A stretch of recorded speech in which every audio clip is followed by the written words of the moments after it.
Hey gang, welcome to another episode of the Fractional Practice Podcast. Today I'm super excited, super pumped because I've got a guest here who I really wanted to have a chat for such a long time. So today my guest here is Rob Nicholls, all the way from the UK.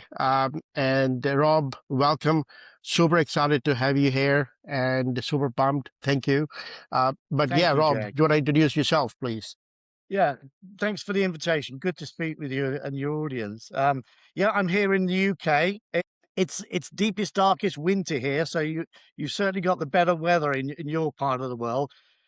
But I was thinking this morning, the environment for fractionals for portfolio work, I would say it's hot and sunny, to be honest. It's Yeah, that's looking good. really good, I think. 2026 has started really well. So I think it's a good place to be honest. So it's good Yeah, to that's talk good. to you about That's the fractional why world. that's why I'm here, and that's why we want to have a chat with you, Rob. So let's take you back to the time, Rob. I want to know the history. I want to know the time when you kind of decided that, hey, this is the way to go.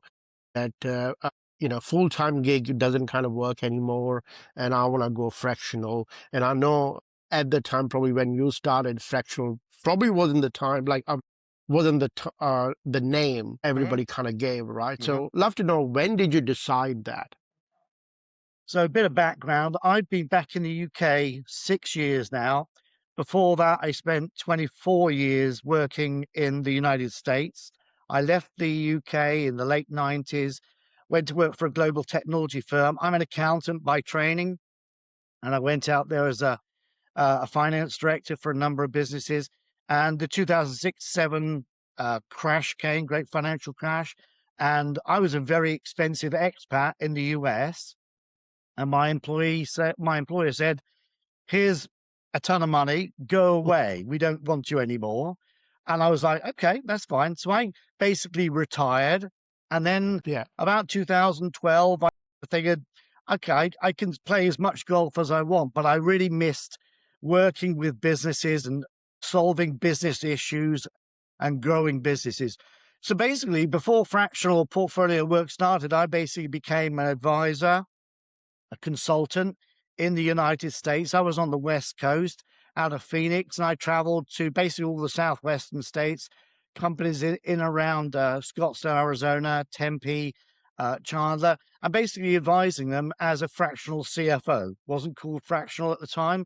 I was just an advisor and consultant, and it Mhm. worked very well. I found a lot of businesses that wanted to work with me that didn't want or didn't need a full-time CFO, and they didn't want the 250,000 plus that it cost to go Yeah. with it. But they really did need the advisory, the consulting, the perspective, the insight that an experience, in my case, a CFO could offer. And I could charge them 25, 30, 50K dollars per annum and sliced up into 12 monthly payments, basically a retainer. And it worked very well. And I did that for about 7 years in the US. And then we decided, well, what do we want for the final sort of chapter or career, if you will, of my career? Mhm. And then decided to come back to the UK. And Yeah. really, Okay. again, When before when was fractional that? was a thing, Which year was that? so that was 2000. I came back to the UK. So I've Okay. been doing this just over 5, going on 6 years now in the UK, and Yeah. basically Okay. decided to carry on doing that, what we call today fractional advisory work as a CFO. Because I was in a new country, I literally didn't know anyone. That was the start of my fractional journey in the UK, and now we're going on 6 years into it. Yeah. I made a few mistakes along the way, things Yeah. I I want to know wouldn't that. repeat. I want to know that. I want to know And that. things Right. I So wouldn't recommend other people do, but I've learnt a yeah. lot. And today, here we are. I've got a portfolio of clients. It works really well for me. It gives me everything that I want in terms of freedom, flexibility, ability to work with interesting people doing interesting things, mental stimulation, engagement in a number of different businesses around the country. So it's That's good. I know you talked about the mistakes, so I love to understand, what are those mistakes you kind of made when you got started? I think particularly in the last 6 years, the mistakes that I've made around going to market and engaging with clients.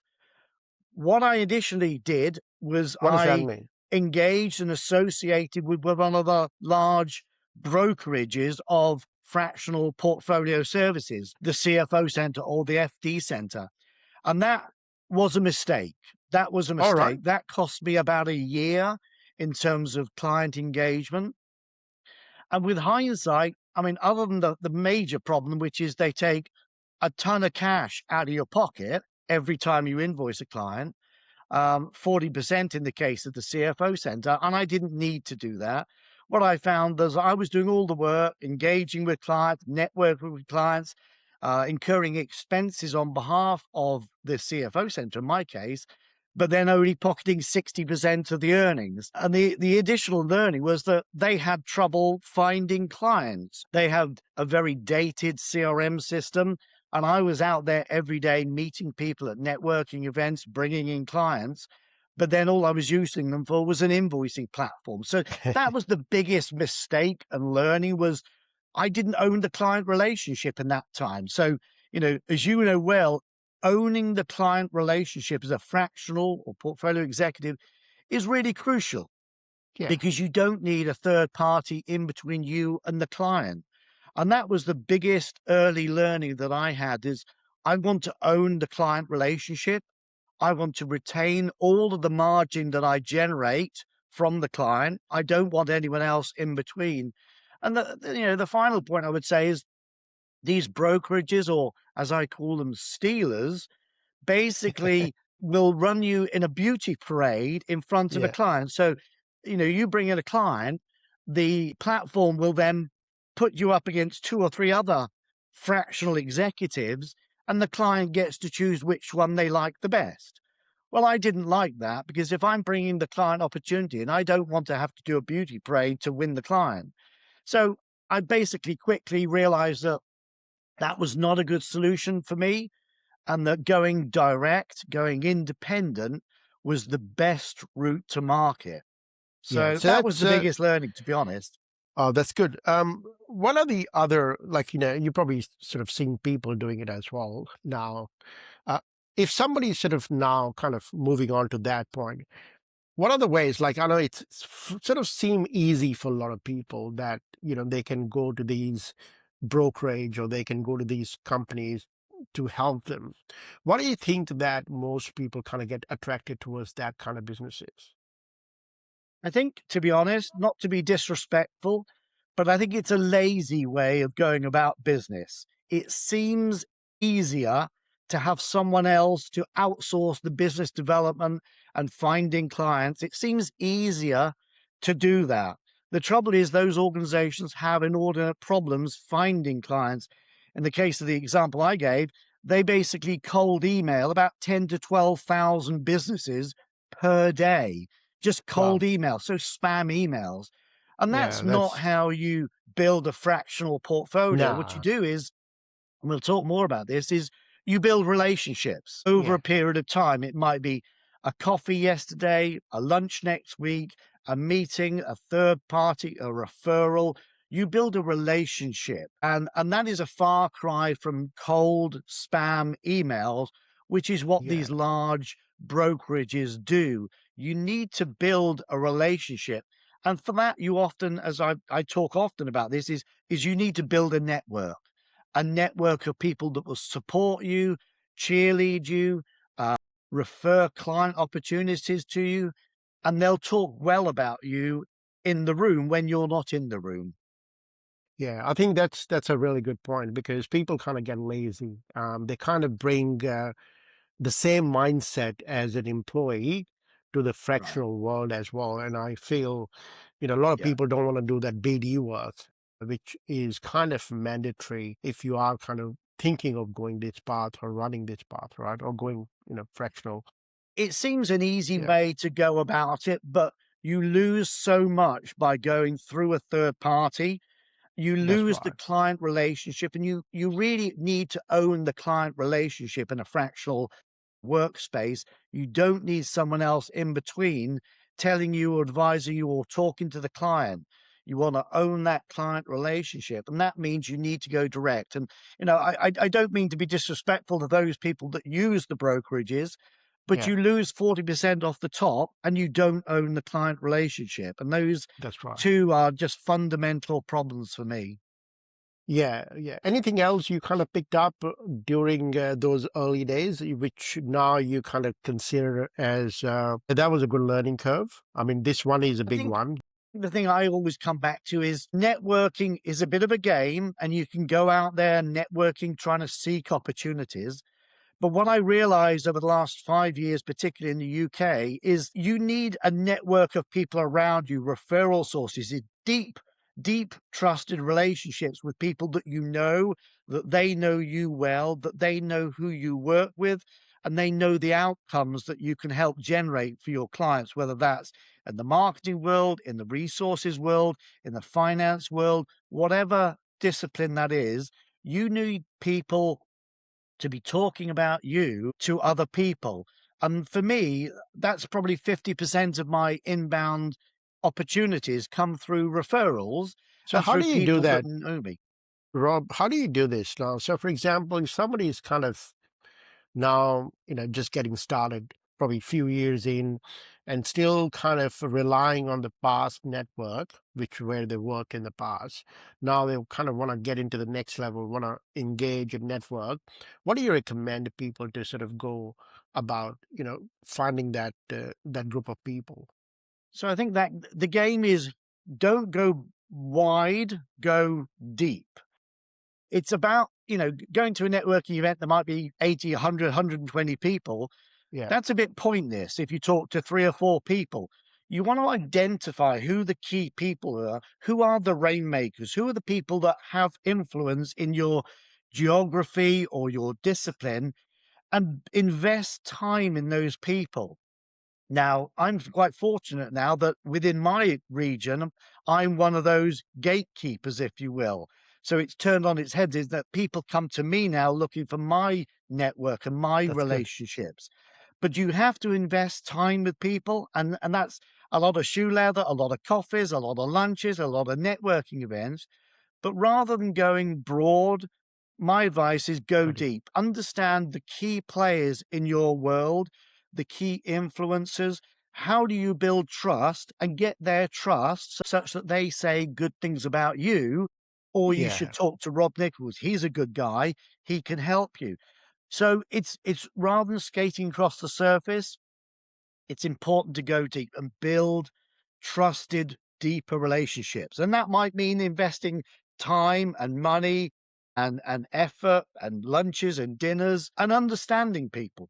Really important. Yeah. Really I important. think It's a it's a relationship game. It's a relationship game, absolutely. I think I had the same challenge when I got started for the first time. The same thing, right? Same, trying to figure out who do I talk to, where are the people, where are my people, right? What do I do? One of the way I fixed it is instead of trying to find people going to other people's network, I just created my own events and got people to come into my world. And that Yeah. did was kind of worked really well. People kind of came through the door and that sort of build that credibility, to begin with, that you don't need to justify it. That when somebody come to your event, they already know that, they already have that done. I So that think worked that's really a well. great way. I think that's a great way of doing it. And I have done the same thing. I have my own networking groups now and I had just yesterday morning, I had 12 people in a room, a law firm office, boardroom office, and we had 12 people in the room. That's my little networking group. And then I Yeah. also do what I've recently, in the last year or two, developed a monthly or every 6 to 8 weeks, a dinner, a private dinner at a local Nice. hotel where we get basically, I call interesting people doing interesting things, about 10 to 12 people around a dinner table. And basically, again, building relationships, talking about what we do, what our families, what our passions are, what we do outside of work. And it's building those deeper relationships. So you do need to build your own events, programs, things that you enjoy doing, and that for me are those sort of opportunities. No, that's right. I think, and people, I think here is what I found, and I don't know if that's, you kind of found that as well. The people think they need a big network. They need a lot of people out there. They need tons of people, like, the way they see the some other events.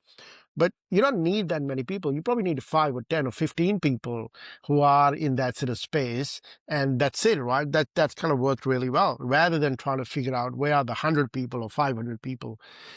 So, but I yeah, would agree. I think you're right. I think there's two aspects to that. I like to have both. I like to have a good core group of probably 25, 30 people who know me really well, whom I know their business really well, because they're my cheerleaders out there. They're my tribe. But equally, we haven't really talked about, I think we connected through LinkedIn. LinkedIn and the digital media is very powerful. That's where I think numbers do impact. So I can get that's right. 25 to 30 messages a week, direct messages a week from people who want to engage, have a chat, have a Zoom call, talk about what I could do and how I could help them.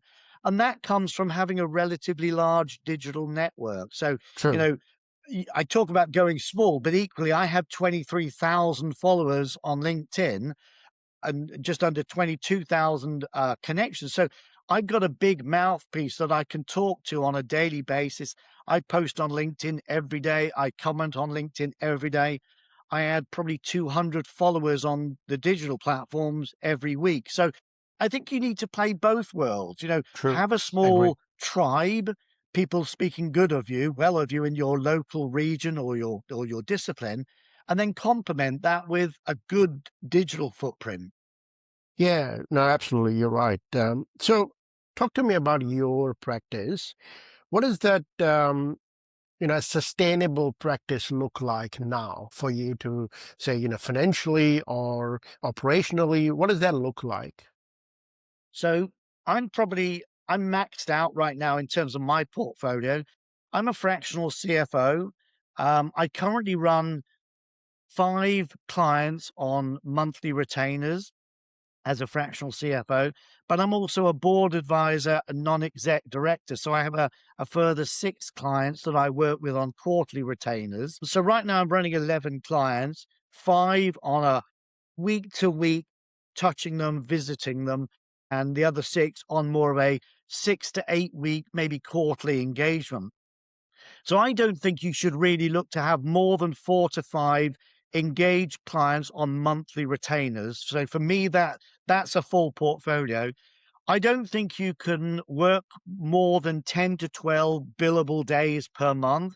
So if you take the month of January, 30 days, I don't think you should be engaging with client work more than 10 to 12 days in terms of billable hours. So my benchmark is I should be billing 10 to 12 billable days, invoiced days on a monthly basis with 4 to 5 clients. I think that's a good portfolio.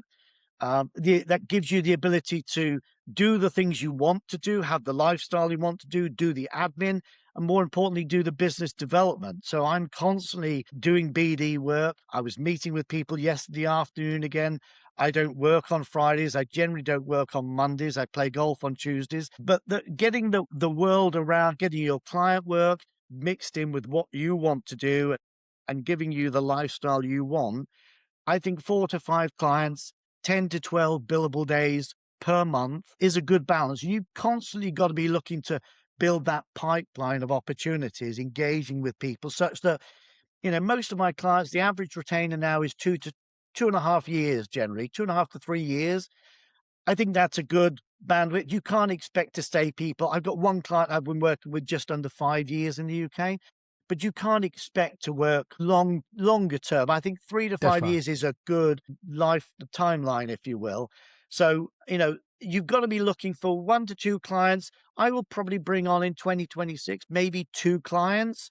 I've already got a couple of opportunities that are ready to go, probably after the Easter break. But you've got to be constantly looking at that and constantly filling the pipeline.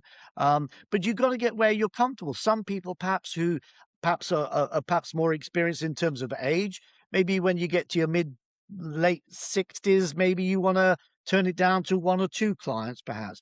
It has to be what you're comfortable with and build the lifestyle you want. And it is absolutely achievable. So, what do you say the percentage look like from a operational side? What do you do? Like, how much is a delivery work for you, and how much is a BD work? Percentage wise, like would you say 40%, 30% you do BD work? Because I'm an independent consultant and I don't have anyone else doing the BD work for me, I think I probably spend about 10 to 12 hours a week on BD work. And that would include networking events, sitting down, having coffees or lunches with people, going to evening events if that's appropriate. But I would say 10 to 12 hours a week is a good number. That's probably on the high side. Some people will spend more than that. I think in the first 6 to 12 months of a fractional career, you probably want to spend a little bit more Way time more. doing the BD work. Yeah. But equally, I probably only do delivery 12 to 15 hours per week, but that enables me to manage the number of clients that I have. And that client management might be a Zoom call, it might be an in-person visit, it might be a board meeting, it might be a financial review, it may be a sales and pipeline review, it may be interviewing clients, it may be working with the client in terms of recruiting. That it takes a number of different forms. And equally, I'm available pretty much 24/7 to my clients, although they're respectful. So that might be a WhatsApp call, an email, a Zoom call, an in-person call. It takes many forms. Yeah, yeah, that's right. Just a quick question about your value proposition. Why do people hire you? So my tagline is effectively, I'm a trusted advisor. I will help you scale sales, improve margins, increase profitability, and create value in your business. So I think you need to have 3 or 4 pillars to your bill to your offer. What are you achieving for your clients? You need to understand who your clients potentially are, but equally they need to understand what their expectation from you is. What are they going to get out of working with you? So for Yeah. me, they're going to get a larger business, higher margins, improved profitability, and potentially a better exit at a higher value, which will make them significantly more money. So, if I'm still working with a 5 million turnover business, um, the objective is to grow it 25 to 30% a year, improve margins by 800 to 1,000 basis points, improve profitability probably 2, 3x, and basically take the business from 5 to 8 million worth to 12 to 15, maybe look for an exit in the high teens over time. So it's about making money. It's about helping business owners make money. And that's for me, that's the outcome they can expect to get from working with me. So I've done this for, 30, 40 years in business. It's not rocket science for me. And whatever discipline you work with, whether it's HR, sales, marketing, security, IT, infrastructure, whatever it is, you need to focus on the outcomes, I think, that clients That's are right. willing to want to expect from you. Yeah. Now this is good. Yeah, I think that's a very good point. Just to understand that for people that you understand your market really well, right? So you come up with few things. What you mentioned, like two, three pillars, and then kind of focus on that. Well, when you I look think for your clients, yeah. Sorry, go on, I Rob. think you need to understand your ICP really well as well. Who are you Yeah. looking to serve? Whether it's I'm agnostic to industry, so I will work with pretty much anyone. I don't have any specialisms per se, but you have to understand what size of business, whether it's an SME, a growth SME, a startup, a scale up, a mature business. You have to understand where you are best positioned. So I think positioning is really important to understand, and that comes with time. I've developed my positioning over the last 3 years, perhaps, to become more of a board advisor, more of a non-exec, but leading from a finance perspective. And to be honest, it's focusing on how I can generate more margin, more pricing leverage, and potentially do less. So if I can get paid more for doing less, for achieving the outcomes that the client wants, that's happy days. Have you tried a revenue share as well? That model? Say it again. So have you tried the pricing revenue share model as well? So Not, yeah, I did in the US do revenue or equity share, yeah. basically I would take a share of their business over time, and I acquired probably low single digits percentage of a business that actually generated significant cash for me. But I don't I don't recommend it as a form, because basically you're deferring your revenue or your income and basically looking to take a share in a business. So I don't do revenue or equity share businesses. I've struggled to generate real returns on a frequent basis doing that. So I don't tend to do equity or revenue share today. I just feel cash is the best way to go forward. That's right. Yeah. I tend to like to get paid ahead of time. So I invoice on the first of the month or the first of the quarter. And basically, if you don't pay, you don't see me. As soon as you've paid, you're good to go for the month or the quarter. I think cash, to be honest, is the better way to go. You don't need to take a share of revenue or income or equity, I don't think. And to be honest, I don't think it works particularly well. Maybe for some people it might, not Yeah. for me. Yeah. No, fair enough. What are those things? I know you kind of worked with a number of clients in the last many years. What are the things you look for when you kind of start the engagement? What are the things when you kind of have the first? Oh, before we get into that, I'd love to understand your pipeline or your sales process. What happens when you kind of jump on a call with somebody? So, example, this is an introduction call. What happens after that? Like, is that you have first call, then second call? How do you actually convert people? So I think there's a couple of ways to do this, and I think you have to find the cadence that works for you.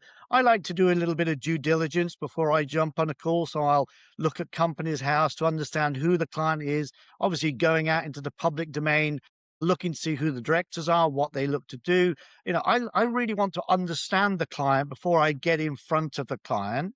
So I want to understand what is in the public domain, who do they serve on their LinkedIn, who the individuals are they engage with, how active they are, who are the other people in the business. So I like to have two or three points of contact in a business. I don't like to just have one person, but I will get into DMs. I'll have a conversation. I think you need to build a little bit of a relationship before you jump on a call. So whether that's direct messaging on various social media platforms, LinkedIn and so forth, a couple of emails back and forth. But I generally do one in-person call or meeting. I like to do in-person meetings, so I will travel up to 100 miles radius to have an in-person sit down.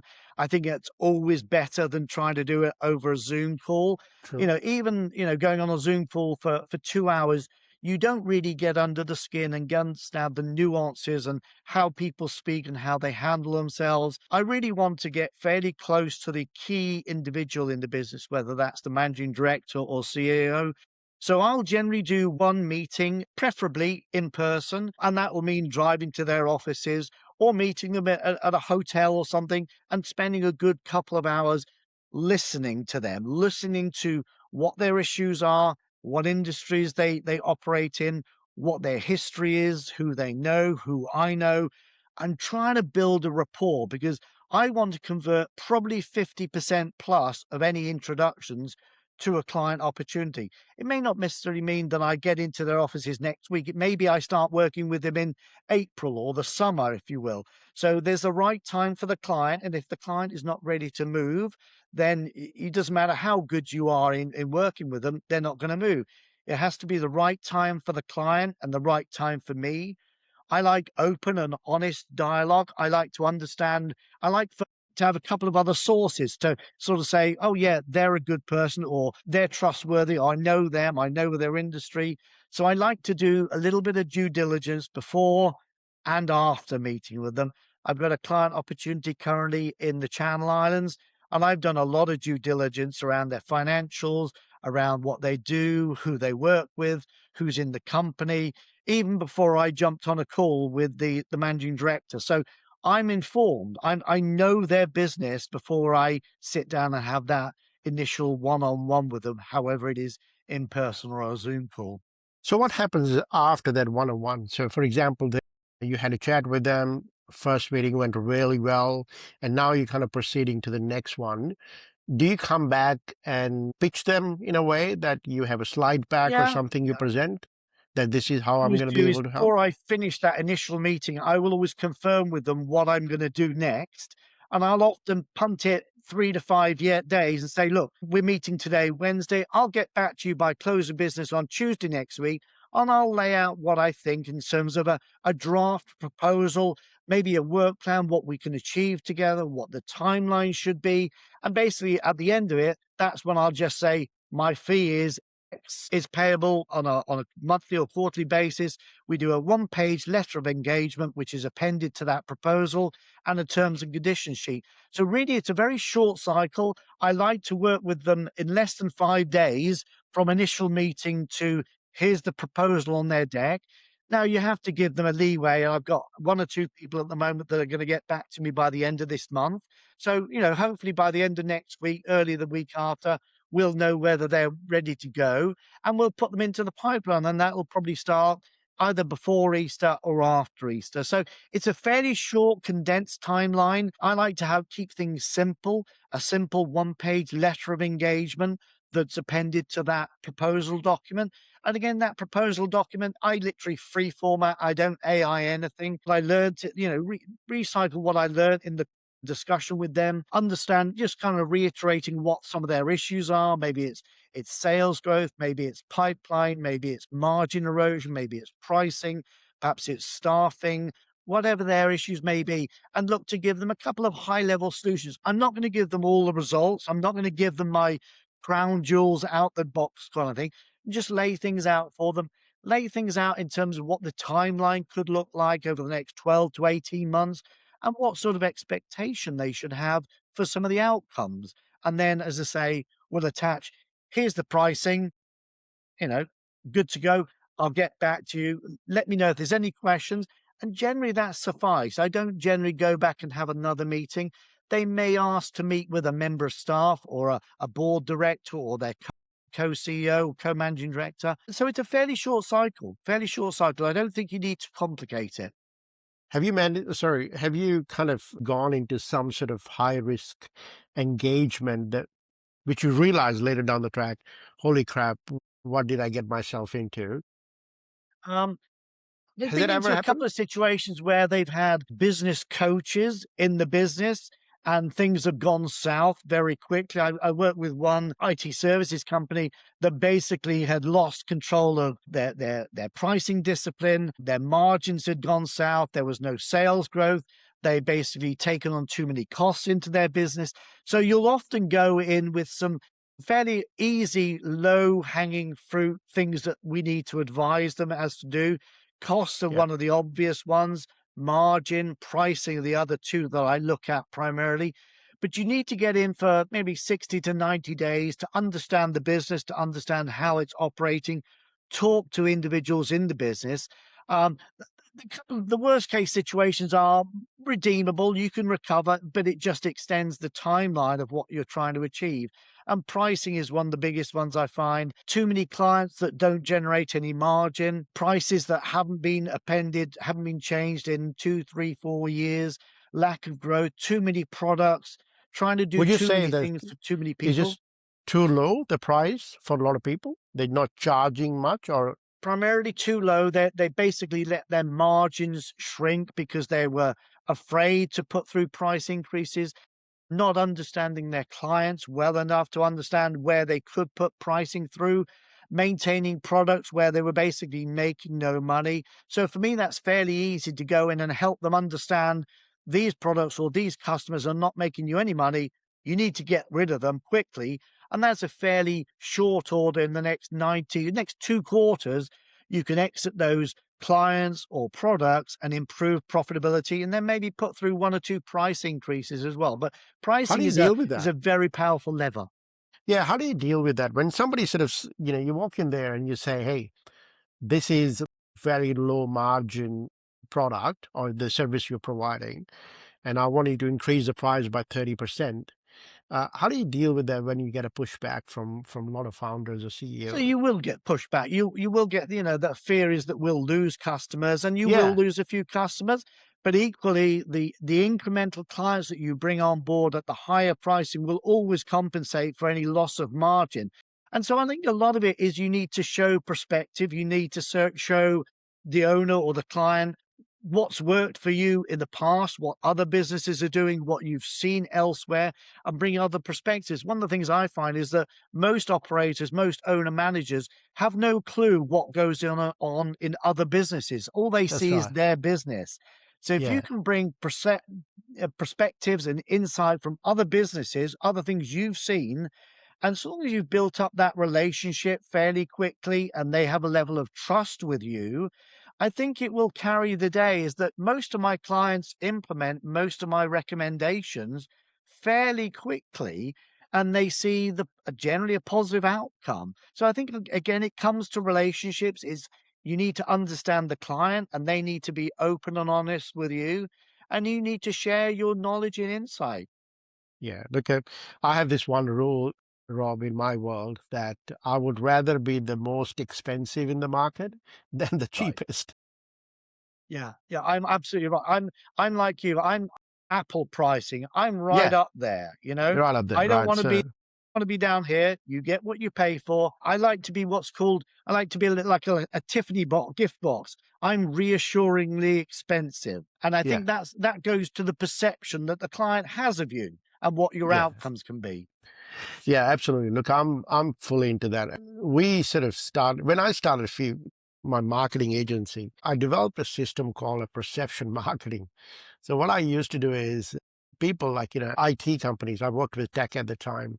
We used to build a perception, and one of the positioning of the perception we built is that, hey, I'm the most expensive. We are the most expensive in the market, and that was the tagline pretty much in every presentation they had. Same reason, right?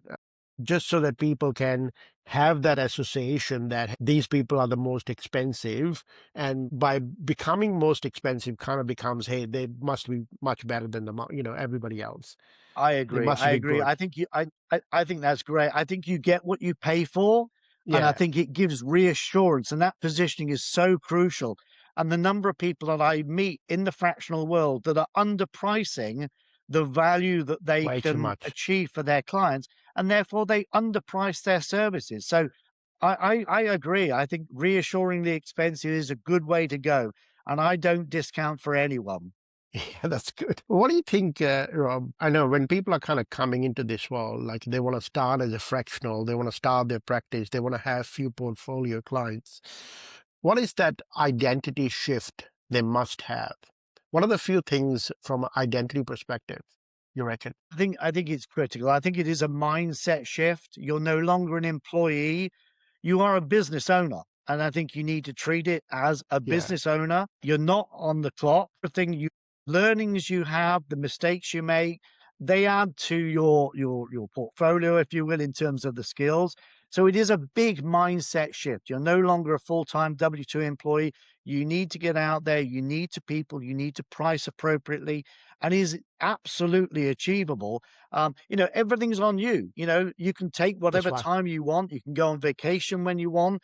You are a lower cost source. I could go into a business today and earn is it two, three, $400,000.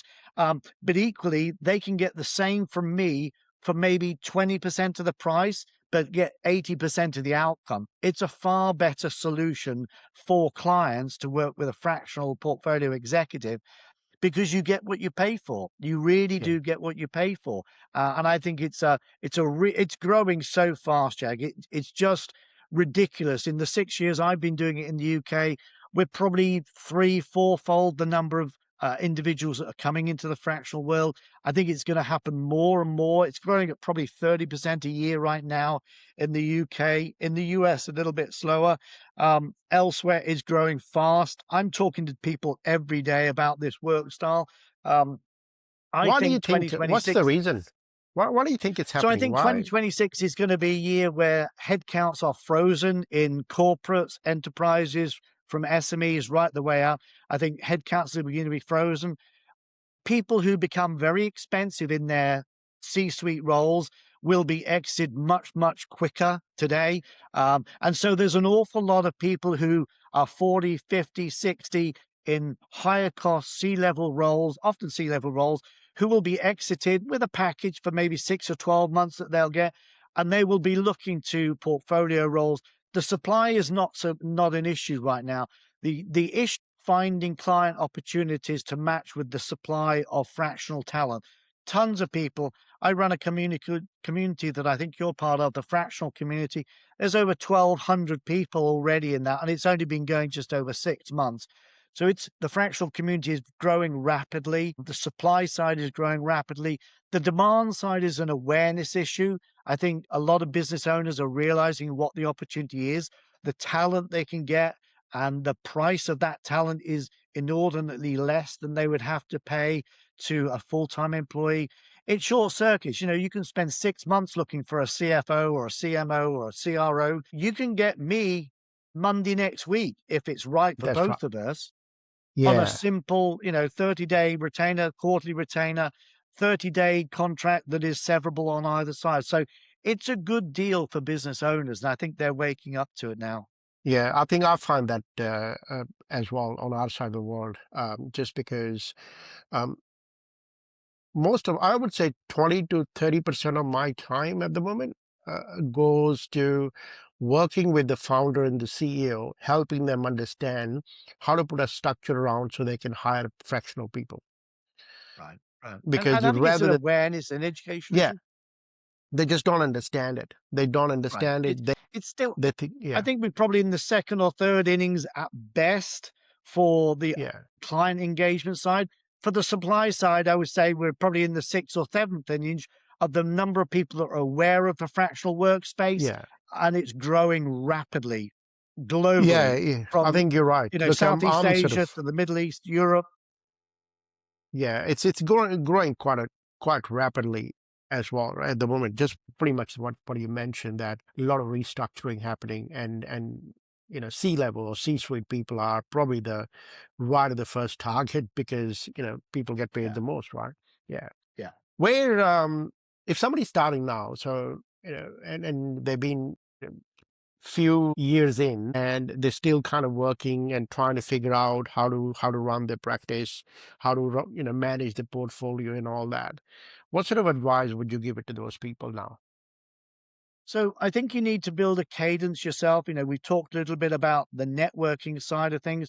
You need Yeah, to build systems and processes. You need to be comfortable with them as well. I think you really do need to get out there. You need to become known. You need to become a trusted resource for the discipline, whatever you provide to clients. I think you really do need to focus on the client engagement. This is absolutely critical. You need to understand the client, and you need to get your positioning right as a fractional in terms of what you do, who you do it for, what is your geographical reach? What is your pricing? What is your value proposition? And most importantly of all is, who do you serve? Who is your ideal client partner, if you will, your ICP? Is it startups? Is it £1 million to £5 million SMEs?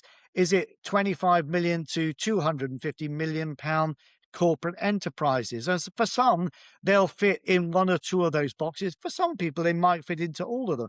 My ICPs are generally about 1 million to 2 million, up to about 25 million a year turnover, generally less than 250 employees. That's the world I want to operate in. I do play in the startup space, but the problem with startups and the smaller one or two person business, they don't have any money, so they can't afford you. So I would be cautious about looking on that end of the schedule. You need to look at the mature businesses that have a need for your services, and get close to those people. Go where they hang out on the socials, on LinkedIn, where those people are. Connect with them, engage with them, have conversations with them, build a level of relationship, comment on their posts, offer to meet them for coffee, drop them some information, help them. I think the biggest piece of advice when I started out was someone said to me, just be helpful. And so I arrived back in the UK just before COVID hit and lockdown. So I basically was helping people for the first 12 months access money, grants, helping them get through. So if you can help people, you will create a persona around yourself that people value. So, if I give you one piece of advice that you hear today, help people, because they will turn around and say good things about you. And I've got a client who I helped going back 3 years now, and I just went in and gave them a morning's consulting free of charge, helped them out of a bit of a pickle. They did probably, I gave them probably a 15 things to do. They probably did 12 or 13 of them. The business recovered.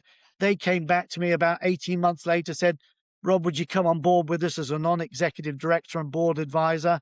Happy days. I'm on a quarterly retainer now 3 years later. So help people, I think, Jag. That's my message. Awesome. Thank you, Rob. I think this is a really good segue to just end this, which is pretty good. I made a lot of notes. I think a few things just stood out for me. You mentioned earlier was owning the relationship rather than relying on somebody else. Doing 10 to 12 hours of BD work when you're starting out, probably more at the time. Engage with the client, meet people, know your ICP really well. Don't just go work blindly and rely on somebody else. Have that relationship going with the customer. And the last one you mentioned, I think, help people, right? Genuinely go out, meet people and help people. Thank you, Rob. Thank you for your time. Before we depart, if people want to reach you, how do they find you? So the easiest way is connect with me on LinkedIn. I'm happy to connect with people, happy to help. Drop into my DMs, message me. If I can help you, I will. Even if I'm 20,000 miles away, I will help you. I'll connect you with people. I think the key thing is helping people. So LinkedIn is the best way for me. Good to Awesome. talk to you, Jag. Yeah, thank you. What I'm going to do is I'm going to put the link in the show notes for everybody for if you want to reach out to Rob, connect on LinkedIn. But thank you, Rob. Thank you for your time. Great to have you here. It's been a pleasure listening to you. I think we probably have to do another episode where we go kind of talk more about this stuff, right? All right. Thank you. Thanks, Jag.